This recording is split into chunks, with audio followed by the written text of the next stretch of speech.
Yo, what's up guys, welcome back to another video. This is a reaction to why this tiny island in New York City is inaccessible to most people.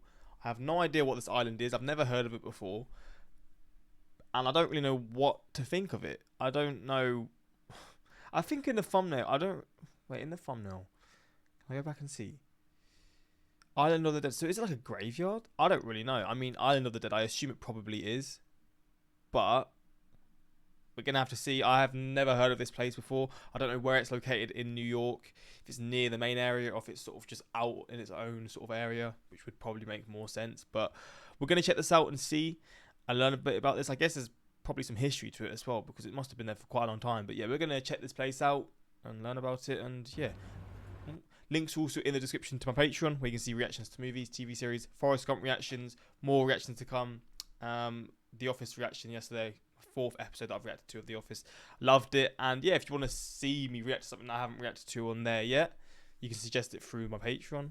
And that's pretty much it. Let's check this out and see a bit about this place. Only a few miles away from the looming skyscrapers and the bright lights of New York City, the most populous city in the United States, lies 130 acres of widespread brushland and Oh, it's not. It's not a graveyard. It's where people actually live. Oh god, it is just like deserted completely. Jeez. crumbling buildings. Situated at the mouth of Long Island, Hard Island is a creepy, secluded, and desolate place. It is, in fact, a ghost town, largely inaccessible to the general public.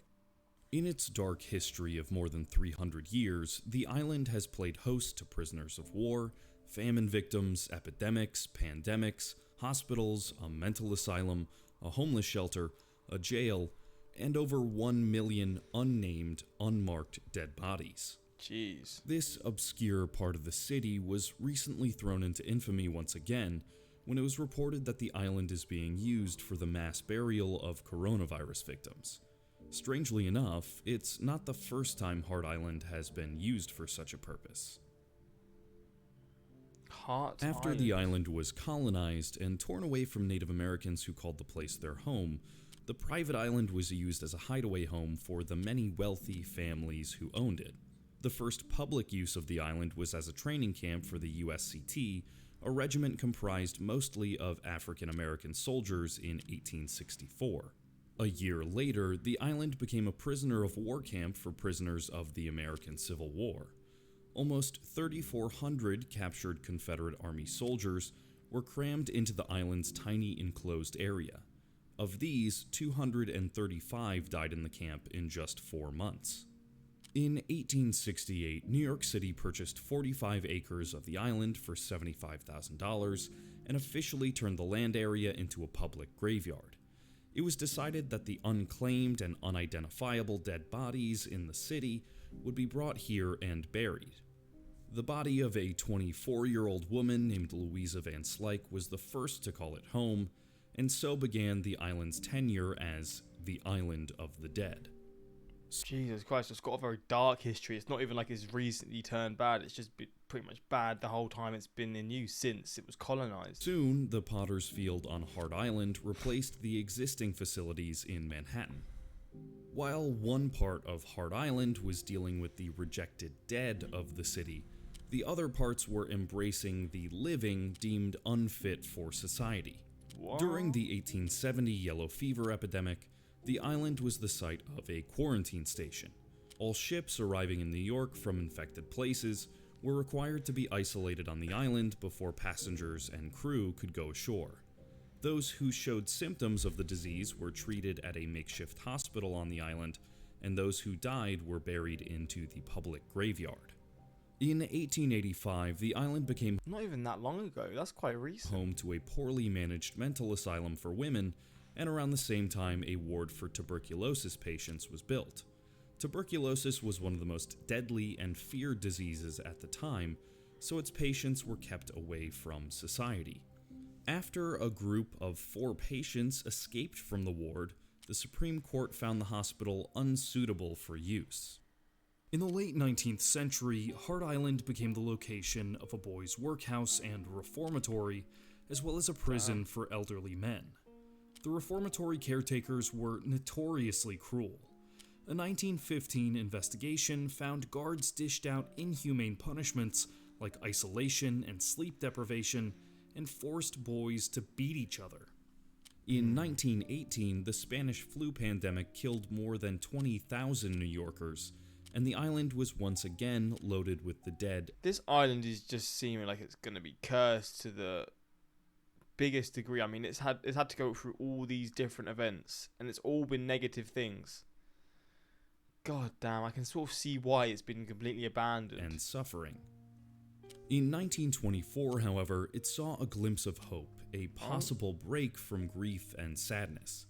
A businessman by the name of Solomon Riley bought a small piece of land on the island. So his plan, I guess, was to turn it into, did it say theme park? So it's gone from all the stuff before to a theme park. Okay. With big dreams of turning his plot into an amusement park for African Americans who were banned from entering other New York City amusement parks. Oh. He started building a dance hall, boarding houses, and a boardwalk, and purchased 60 steamboats for the operation, but before the plan could be fulfilled, the government seized the land, unwilling to host an amusement park in such close proximity to a jail and a hospital.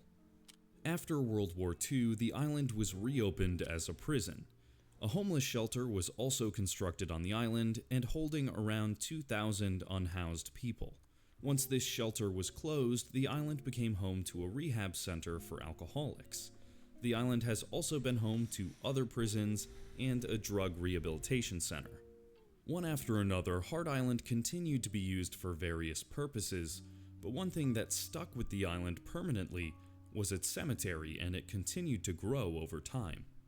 By the end of the 1950s, the public graveyard had over 500,000 people buried into it, and by the 2010s, the number had crossed 1 million dead. Jesus. Initially, the cemetery was limited to only 1/3 of the island's land area, but starting in 1985, many AIDS victims were laid to rest on the island. Some of these people were buried in deep graves far away from other bodies, over unfounded fears that the bodies would contaminate the rest of the dead and surrounding regions. Jeez, man. Due to the scattering of the bodies, the public graveyard gradually took over the whole island and turned it uninhabitable. Since 1977, Hart Island has been an abandoned ghost town, sitting in the shadow of the bustling city of New York. Hart Island has been an abandoned island for more than 4 decades, but burials still take place in its public cemetery.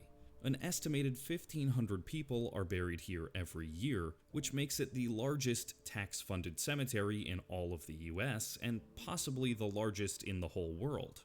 The bodies are brought to the island by ferry twice a week. Under normal functioning, the ferry also includes inmates from Rikers Island, an unusual island in its own right, which is home to New York City's main jail complex. These inmates are tasked with digging trenches and burying bodies, and are only paid around 50 cents per hour for their work. Oh.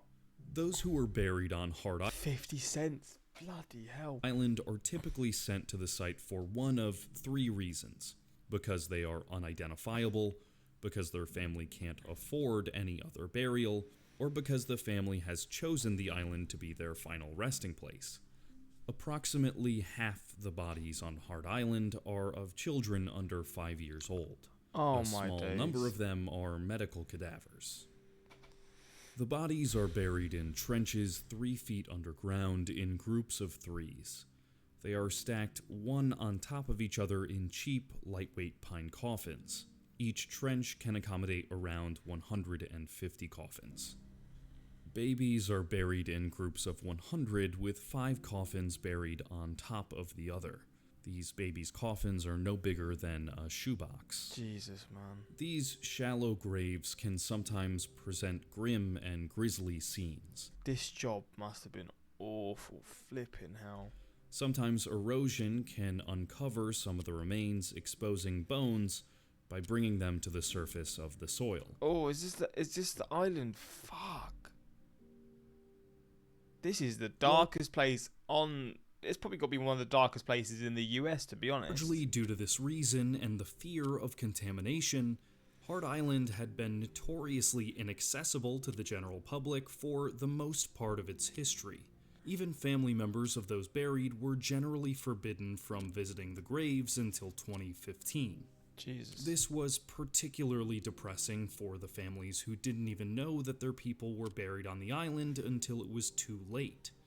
The city never clarified that city burial meant getting locked on a desolate island for decades, while in many other cases, families had too little time to claim the bodies before they were sent to the island. Out of more than 1 million buried, the city has burial records for some 70,000 people only, and dates back to 1977. All other records prior to that were destroyed. This makes identification of the trenches and mass burial sites even more difficult. Thanks to the efforts of organizations like the Hart Island Project, the city has since started permitting families to visit the island to pay graveside respects to their loved ones, although even now, visitations are limited and highly regulated. These visits occur only twice a month, and visitors need to have proof of a death certificate before they can visit the site. Oh, wow. A visitor can be accompanied by 4 additional guests. No one else is allowed to visit the graves. However, other members of the public are permitted to visit the gazebo viewing area only once a month, on the 3rd Thursday of every month by prior appointment only. This place is so wild, right? There's literally trees growing on the roofs of these buildings. This is how untouched they've been for years. God damn. This is just a creepy ass place. The viewing area doesn't serve its purpose well because it's very far away from the grave sites, and even getting there can be tough. You may have to apply months in advance and sometimes go through negotiations for weeks. Recently, the island has been thrown into the media limelight once more. Many unclaimed bodies stricken by coronavirus are now being buried at the site. And it's for this reason that prison inmates are no longer tasked with burying the dead. Instead, trained workers in hazmat suits are responsible for the role. All island visits have been halted until further notice. With mass graves, abandoned buildings, and a grisly history of rehabs, quarantines, and asylums, Hart Island is like the setting from a horror movie. Known as the Island of the Dead, it's a jarring and spooky place set only to get worse in the midst of the coronavirus outbreak. Let's hope the spike in the number of burials doesn't last. Well, this video was, what, 2 years old? 3 years old, so this is before we really found out the significance. Damn, this place, man. What a morbid but deeply, deeply interesting video. Thank you for making this, and I had no idea Hart Island existed. I so wish that Solomon Riley could have fulfilled his dream down the city for shutting down his beautiful, inclusive dream. Jeez, man, this place is brutal. Yeah, well, this is the tiny island that I was wanting to learn about at the start, and now I sort of wish I didn't learn about it. But yeah, I assume a lot of you will have known about this place already, but if this is you finding it out for the first time as well, I guess let me know your thoughts. Or if you've been here before, let me know what it's actually like, because I assume some of you probably will have been here to see family. Well, it will just have been seeing like family lost ones pretty much, because you can't go here for any other reasons, I don't think. So yeah, just let me know how morbid this area actually seems, or I don't know. Yeah, just let me know pretty much. But yeah, that's pretty much it. Until next time, peace.